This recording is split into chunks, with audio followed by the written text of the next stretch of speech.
안녕하세요. 우리 13절을 21장 13절을 다시 한번 읽읍시다. 시작. 바울이 대답하되 여러분이 어찌하여 울어 내 마음을 상하게 하느냐?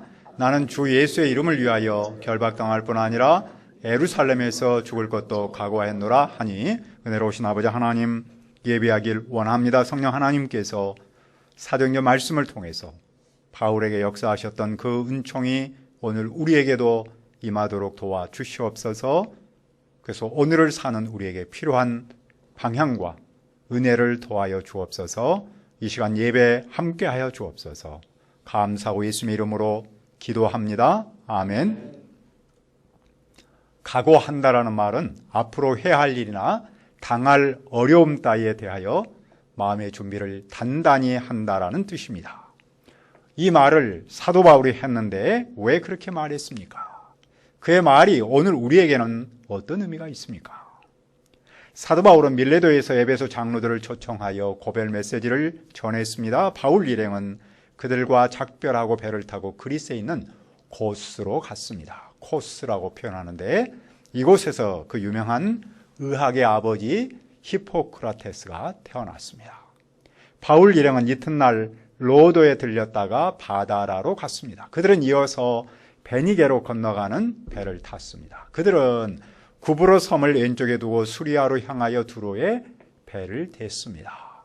두로는 예수님께서 말씀하셨던 그 두로와 시돈 하는 그 두로입니다. 이것은 지중해 연안에 있는 항구 도시면서 이스라엘에서 약 24km 북쪽에 있는 도시입니다. 그 배는 그곳에서 짐을 풀었습니다. 바울 일행은 그곳에서 무엇을 했습니까? 4절을 봅시다. 제자들을 찾아 거기서 이래를 머물더니 그 제자들이 성령의 감동으로 바울더러 예루살렘에 들어가지 말라 하더라.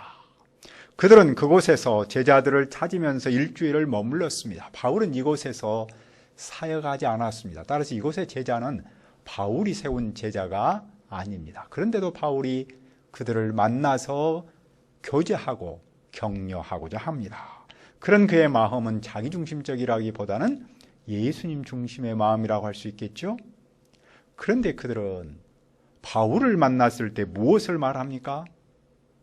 그들은 성령님의 감동으로 바울에게 예루살렘에 가지 말라라고 합니다. 바울이 지금 예루살렘으로 가는 이유는 성령님께서 가라고 하셨기 때문입니다. 그런데 그 성령님이 이곳 제자들을 통해서 바울에게 가지 말라라고 하십니다. 같은 성령님이 왜 다르게 말씀하실까요? 지금 성령님의 마음을 자식을 향한 어머니의 안타까운 마음으로 비유할 수 있을까요? 성령님은 바울이 예루살렘에 가서 겪는 일을 생각하면 예루살렘으로 보내고 싶지 않습니다. 성령님은 당신의 아들, 딸이 고난을 겪으면 마음이 아프십니다. 성령님은 우리가 울면 함께 우십니다. 하지만 성령님은 더 큰 그림을 보십니다. 바울 사도의 고난을 보면서 동시에 하나님의 구속 경륜을 생각하십니다. 그 렌즈로 보면 바울은 예루살렘으로 올라가야 합니다. 바울은 고난을 감당해야 합니다. 그래서 성령님은 각각 다르게 말씀하십니다. 그런데 여기에 덧붙여 한 가지 이유가 더 있습니다. 성령님은 바울이 고난 앞에서 스스로 준비하기를 바랍니다. 성령님은 바울의 당신의 뜻에 기계적으로 순종하기를 원하지 않습니다. 바울이 자발적으로 인격적으로 순종하기를 바랍니다. 그러니까 성령님은 바울이 앞으로 겪을 고난을 알면서도 그 고난을 감당하기를 바랍니다. 그래서 바울에게는 올라가라라고 하시고 다른 사람을 통해서는 올라가지 말라라고 말씀하신 겁니다. 바울은 어떻게 했습니까? 5절을 보십시오. 이 여러 날을 지낸 후 우리가 떠나갈새 그들이 다 그 처자와 함께 성문 밖까지 전송하거늘 우리가 바닷가에서 무릎을 꿇어 기도하고 바울 일행은 일주일 동안 그곳에서 머문 후 떠났습니다. 그곳 제자들은 성령님의 은총이 바울 일행과 함께하도록 전송하면서 기도했습니다. 그들은 서로 작별했고 배에 올랐습니다. 제자들은 집으로 돌아갔습니다. 바울 일행과 제자들은 성령님 안에서 서로 각자의 길을 갔습니다. 바울 일행은 이제 두로를 떠나서 돌레마이에 이르렀습니다. 그들은 그곳 형제자매와 인사하고 하루를 머물렀습니다. 이튿날 그곳을 떠나서 이제는 가이사라에 도착했습니다. 두로, 돌레마이, 그리고 가이사라는 지중해 연안을 따라서 이렇게 있는 항구 도시입니다. 그러니까 지금 바울 사도는 그리스에서 와서 북쪽에서 남쪽 예루살렘을 향해서 점점 가까이 가고 있는 것이죠. 그 가이사라에 누가 있습니까? 8절을 보십시오. 이튿날 떠나 가이사라에 이르러 7 집사 중 하나인 전도자 빌립의 집에 들어가서 머무르니라. 7 집사라는 말은 우리 번역이고 본래는 그 7 사람 중 한 사람을 뜻합니다. 자, 예루살렘 교회에서 구제 문제로 서로 다툼이 있었죠. 헬라 말을 하는 유대인과 히브리 말을 하는 유대인 사이에 갈등했습니다. 그때 예루살렘 교회에서는 성령님이 함께 하시고 지혜가 가득한 사람 7 사람을 세웠죠. 그 7 사람의 대표적인 사람이 스데반과 빌립입니다. 그런데 빌립은 구제 일보다도 전도자로 일했다는 사실을 강조하고 있죠. 그는 사마리아에 전도했고 에티오피아 고위 관리에게 성경을 가르쳤습니다. 그 빌립이 지금은 가이사라에서 삽니다. 바울 일행은 그의 집에 머물렀습니다. 그에게는 결혼하지 않은 딸이 넷이 있었는데 모두가 다 예언자였습니다. 성경교사였습니다. 빌립은 전도자여 성경교사답게 딸 넷을 모두 성경교사로 키운 것이죠. 바울 일행이 그 집에 여러 날 머물렀는데 아가보라는 예언자가 유대에서 내려왔습니다. 이 아가보도 지난번에 등장했었죠. 예루살렘에서 안디옥 교회에 와서 이런 예언을 했습니다. 온 세상에 흉년이 들 거다. 그런데 그의 예언대로 글로디아 황제 때 실제로 흉년이 들었습니다. 그러니까 아가보는 성령님의 말씀을 받아서 사람들에게 전파하는 특별한 은사를 받았죠. 그 아가보가 오늘 바울 앞에서는 무엇을 말합니까? 11절을 읽읍시다. 11절 시작. 우리에게 와서 바울의 띠를 가져다가 자기 수족을 잡아매고 말하기를 성령이 말씀하시되 예루살렘에서 유대인들이 이같이 이 띠 임자를 결박하여 이방인 손에 넘겨주리라 하거늘. 그는 바울의 허리띠를 가져다가 자기 손과 발을 묶어서 예루살렘에서 유대인이 이 허리띠 임자를 묶어서 이방 사람의 손에 넘겨줄 것이다 라고 말합니다. 그런데 그것은 자기 말이 아니라 성령님의 말씀입니다. 성령님은 아가보를 통해서 바울이 예루살렘에서 겪을 고난을 보여주셨습니다. 그때 사람들은 어떻게 반응했습니까? 그 말을 듣고 그곳 사람과 함께 바울 일행도 바울에게 예루살렘으로 올라가지 말라라고 간곡히 만류했습니다. 성령님은 또 주위 사람을 통해서 바울에게 고난을 생각나게 하면서 예루살렘에 가는 길을 만류했습니다. 성령님은 왜 또 이렇게 하십니까? 고난은 단순한 이론이 아닌 실제 삶 속에서 만나는 현실이기 때문입니다. 성령님은 지금 바울에게 이렇게 묻고 있는 것이죠. 바울아, 이런 실제적인 고난에도 불구하고 예루살렘으로 정말 가겠는가? 동시에 이렇게 당부하는 것이기도 합니다. 바울아, 너는 이런 고난을 겪을 것이다. 그러므로 단단히 각오해야 한다. 왜냐하면 바울이 가는 길은 이상만으로 갈 수 없기 때문입니다. 그가 가는 길은 냉정한 현실이기 때문입니다. 따라서 각오 없이 그의 길을 가다가는 중간에서 포기할 수 있기 때문입니다. 그런데 어떨 때는 고난을 차라리 모르고 겪을 때가 더 좋을 수 있지 않아요? 고난을 미리 알고 각오하면 좋은 점도 있는데 오히려 고난을 알아서 부담감도 큽니다. 고난을 생각하다가 그 길을 걷기도 전에 포기할 수도 있는 것이죠. 그러나 바울의 대답은 무엇입니까? 13절을 다시 한번 읽읍시다. 시작. 바울이 대답하되 여러분이 어찌하여 울어 내 마음을 상하게 하느냐? 나는 주 예수의 이름을 위하여 결박당할 뿐 아니라 예루살렘에서 죽을 것도 각오하였느니라 하니, 바울은 그들에게 당신들은 왜 울어서 내 마음을 상하게 하느냐라고 대답했습니다. 상하게 한다라는 말은 산산이 깨트린다라는 뜻입니다. 주위 사람의 애정어린 눈물의 만류는 바울의 마음을 산산이 깨트리고 있습니다. 예루살렘으로 가는 그의 마음을 흔들고 있습니다. 그 이유가 무엇입니까? 왜냐하면 바울은 주님 예수님의 이름을 위하여 결박당할 뿐만 아니라 예루살렘에서 죽을 것까지도 각오하기 때문입니다. 앞에서 아가보는 바울이 예루살렘에서 허리띠로 묶일 것을 보여주었습니다. 하지만 바울은 그 묶임은 물론이고 죽음까지도 각오합니다.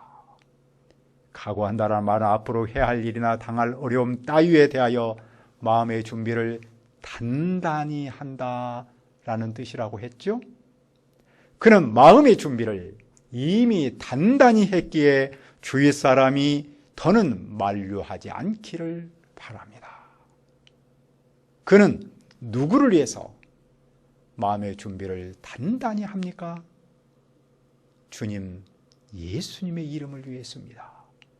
자기 이름이 아닌 예수님의 이름을 알리고 높이기 위해서 각오합니다. 그렇다면 그의 삶의 목적은 자기가 아니고 예수님이라는 사실을 보여주는 거죠. 그에게 예수님은 대체할 수 없는 신앙의 대상이라는 사실을 드러내고 있습니다. 대체할 수 없는 예수님의 정체성이 그의 삶은 물론이고 죽음까지도 지배한다는 겁니다. 그에게 예수님은 삶은 물론이고 죽음에서도 모든 것이고 최고라고 고백하고 있는 겁니다. 그래서 그는 고난은 물론이고 죽음까지도 각오합니다.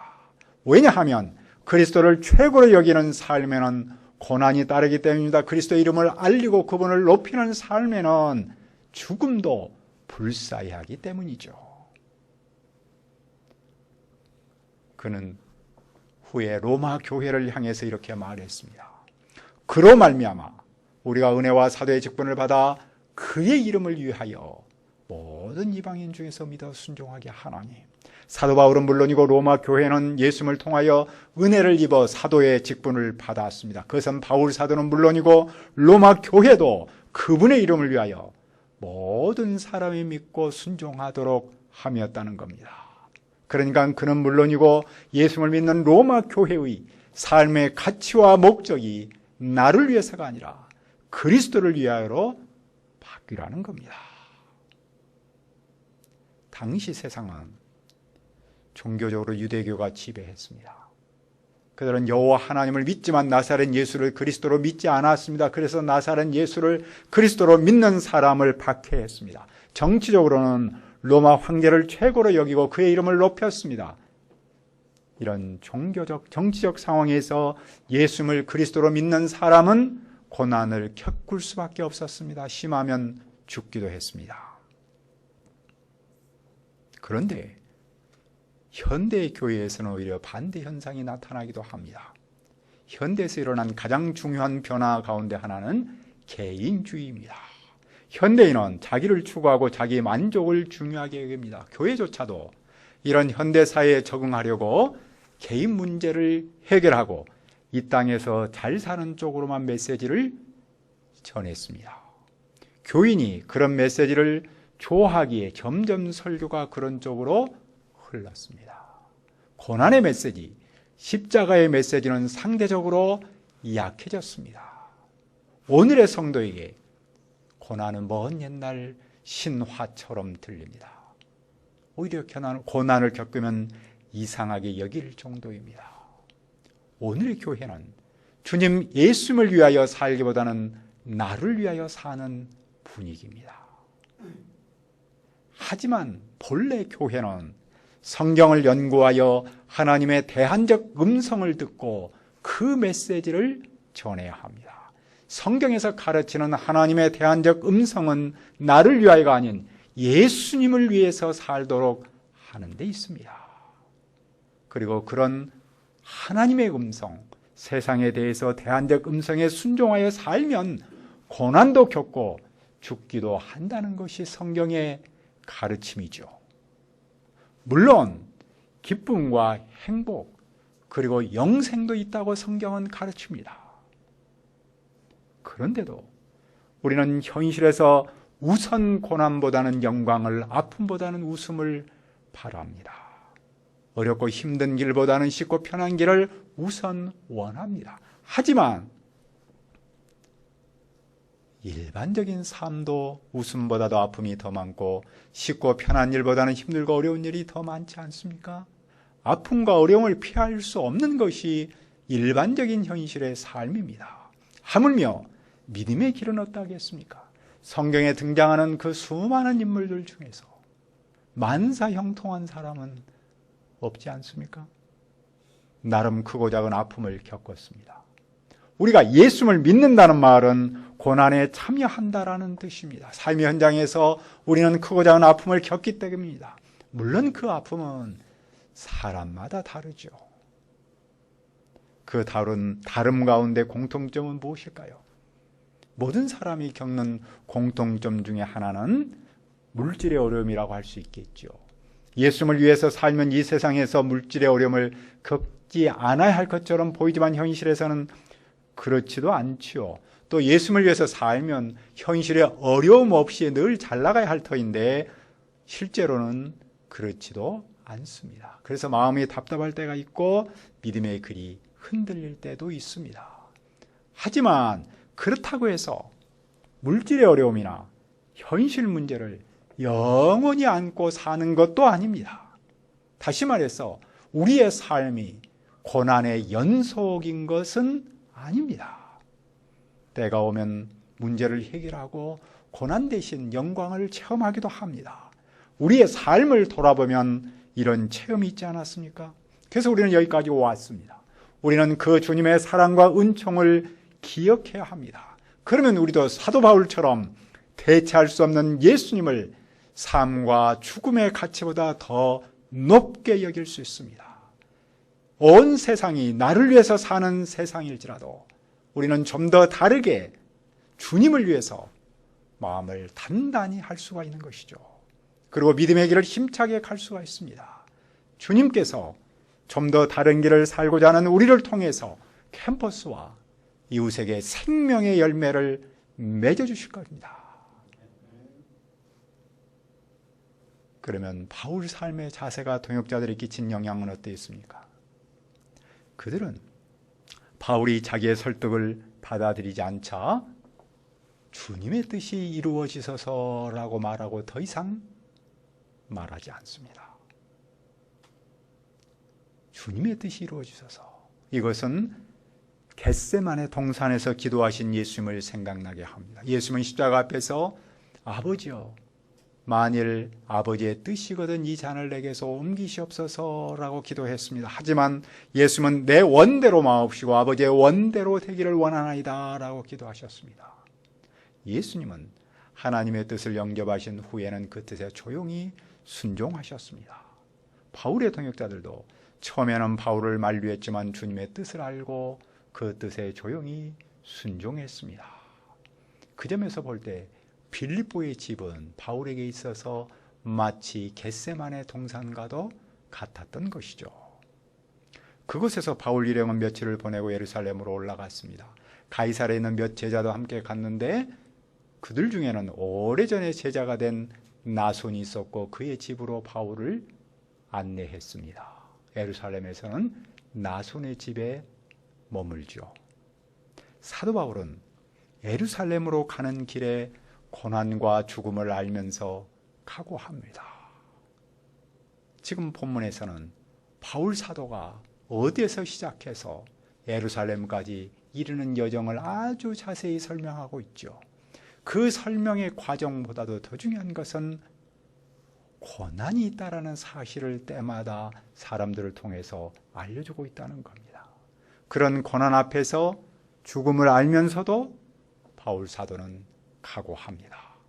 그는 앞으로 해야 할 일이나 당할 어려움 따위에 대하여 마음의 준비를 단단히 합니다. 왜냐하면 고난과 죽음은 이론이 아닌 현실로 다가오기 때문입니다. 마음의 준비를 단단히 하면 흔들리지 않고 끝까지 갈 수 있기 때문입니다. 오늘 우리에게도 각오가 필요합니까? 물론 우리는 사도 바울이 겪었던 그런 종류의 고난이나 죽음을 문자적으로 겪지는 않습니다. 하지만 상대적 체감 온도는 비슷할 수 있겠지요. 그 점에서 우리에게 필요한 점도 각오입니다. 우리도 삶의 현장에서 만나는 크고 작은 어려움 앞에서 나를 위하여가 아니라 주님을 위하여 각오할 수 있기를 기도합니다. 은혜로우신 아버지 하나님, 이 시간 사도 바울의 삶의 여정 속에서 예수님을 최고로 여기고 대체할 수 없는 신앙의 대상으로 여기며 고난과 죽음 앞에서 각오하는 바울을 배웁니다. 주님, 이 바울의 각오가 오늘 우리의 각오가 되도록 인도하여 주옵소서. 감사하고 예수님의 이름으로 기도합니다. 아멘.